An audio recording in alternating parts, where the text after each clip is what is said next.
Namaste, my friends. This is Gilles Chamborer, and so today I would like to speak about some subject that I think it's really important that the world know about before you come to be a monk in Thailand. When you come to ordinate as a monk, you don't know that much about the culture, you don't know that much about the lifestyle of a monk, and the lay people will come to support you, to talk to you. But at the same time, they will come to be very judgmental because they will expect you to know everything straight away. So, on one aspect of your life in Thailand will be that people could be very impatient, and you can feel this judgmental from the monks, but also from the people. And sometimes it may come to disturb you in order to feel well, in order to learn things properly. And you just need to be patient and don't pay too much attention to it. Even if you don't speak Thai, you may notice those aspects of living there. Another thing that you must know is the Thai people will have their way to keep an eye on you. And this means that the monks or the lay people, when you stay in your bungalow, when you come to meditate, when you come to have your own space, the Thai people or the lay people may come around your bungalow to check what you are doing. But when I say that they would like to check, the proper word would be to spy on you. It means that late at night, when you don't pay attention of what's going on outside, they will come to your bungalow to listen to your door, to listen for your window, or even to look at your window to check what you do. Even it may happen that in some temples, when you leave in the morning to do alms round, they will come to check in your room if there is any object, drugs or alcohol or anything like this. You sometimes also you must know that the Thai people will ask somebody to be your best friend in order that you have somebody, you don't feel lonely, but to make sure that you have a good experience in their place, in their temple, but also to know whatever you think in order to control you. I became a monk because I found a book when I was a child in the library with my mom. I found a book about the Dalai Lama, and this character inspired me. I was dreaming of being a monk, and I think in Europe, in the States, we appreciate, we respect, we honor the message of the Buddha. We have a very good image about Buddhism. But when you come to be a monk, when you come to stay in Thailand, you come to realize that life is not like this. You come to realize that in the monkhood, anybody can be a monk, and you see people taking advantage of the monkhood. People who maybe don't have enough money to get food, and when they come to be a monk, they have a better lifestyle because they have food. Maybe they have money. Maybe they feel appreciated. They feel important to be looked by other people, and so. You also find monks who just don't practice at all. They just stay monk just to have a better life. And not all monks are good. To give you an example, I want to tell you a story.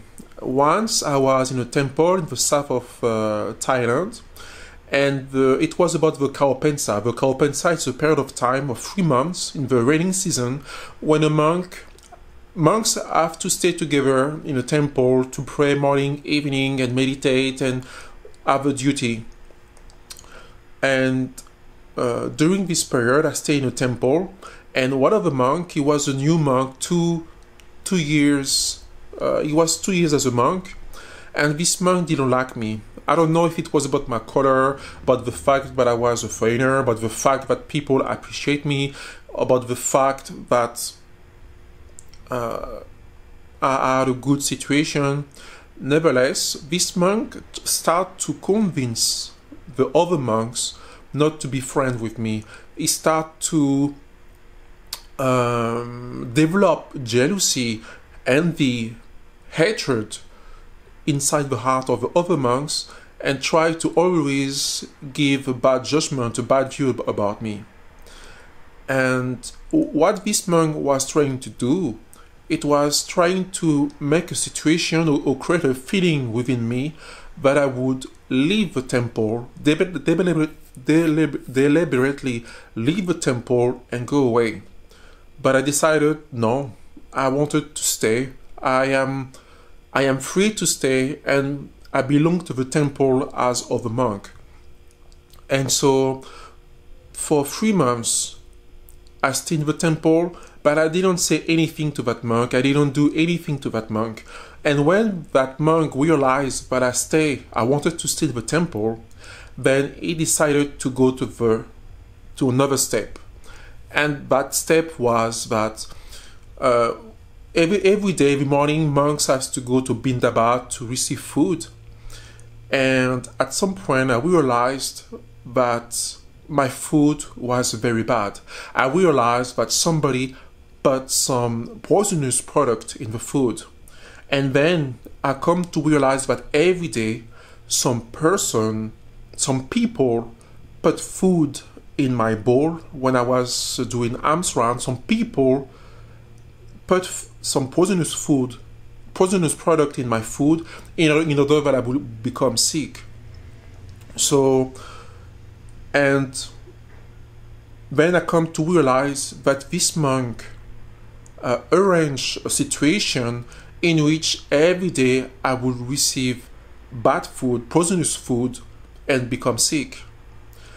I come to realize it because at the beginning I started to eat the food and I wasn't feeling bad. I was sick. I had a lot of stomach problems.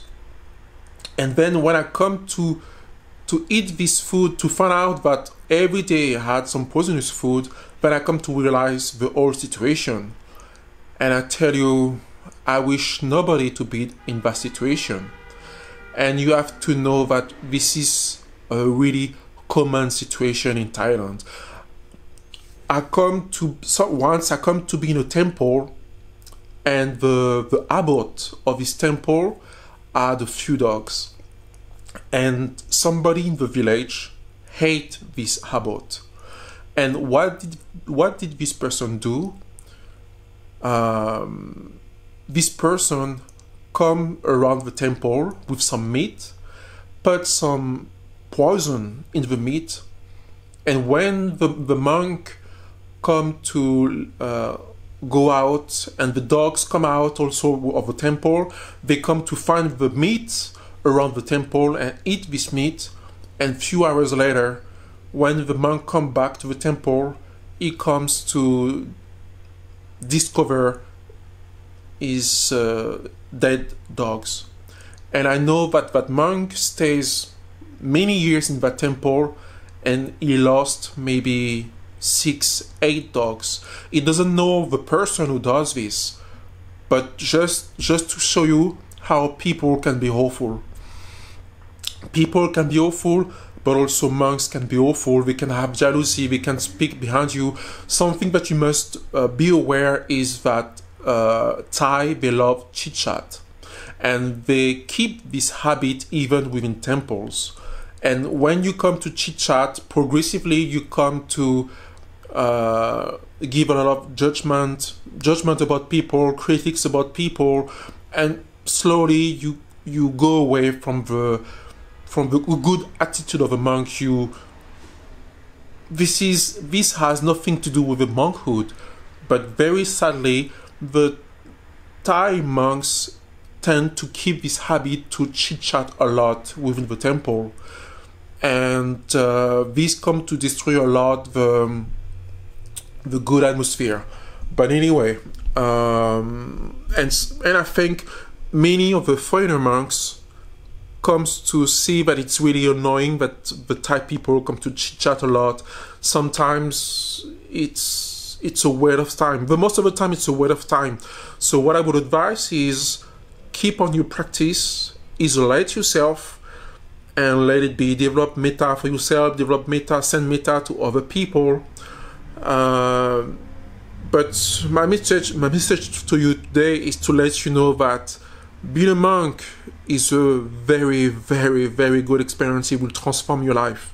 But also be aware that coming to Asia, coming to Thailand, you will have a life. You will come to discover what is really going on around you. You will come to know how the monkhood, how the temples are falling apart in Thailand. And this is also why I decided to leave Thailand, because at some point, the more you come to stay in Thailand, the more you come to know about the situation in Thailand, and at some point, you know that the Buddhism there is falling apart. So, but still, it's up to you to practice. It's up to you to isolate yourself from all those facts. They don't have to disturb you, but at some point, when you come to see that the monks start to close their eyes, don't speak out, and let be some kind of darkness, sometimes some kind of decadence in the monkhood, I would say that those are signs that the practice is in decay, that the practice is falling apart. And this is what I wanted you to know, because when I came to Thailand, I was very naive, very innocent. And when I left the country, I was very hurt. I was very hurt by those experiences. I was very hurt by the fact of some monk could give poison to my food. And you know what? Also the same monk, because at that time I was taking care of the cats that people left in the temple. And I remember that this monk, when I was putting my face away when I was away, I knew that sometimes he was coming next to the area where I used to live, and he was kicking these cats, just hurting them. I also come to know that I was living on the first floor, and one day I went away for a ceremony, and this monk was so hungry that they invited me to the ceremony and not him. After, when we left by car to go to the ceremony, this monk stayed in the temple, came next to my door, found a cat that I was trying to heal, and he took this cat and from the first floor threw the cat out on the floor. The cat died. A monk saw the situation, he took the cat and put the cat in the ground so I don't see it. Because they knew that if I would come to see what did happen when I left, I wouldn't be happy about it. And they wanted to avoid conflict. They wanted to avoid that I get hurt directly. But I came to know it after. Just to tell you how awful a monk can behave. How far from the practice monk can be. So you have to be strong, you have to be patient, you have to know that being a monk is also an adventure. But for me it was important to let you know this aspect of the monkhood. I had a lot of experience during these 4 years, and I wanted to let you know one aspect of this life, of these 6 years in Thailand. So if you want to know more about it, just feel free to put questions, to put comments, and come to my channel, come to subscribe, and thank you for listening. Okay guys?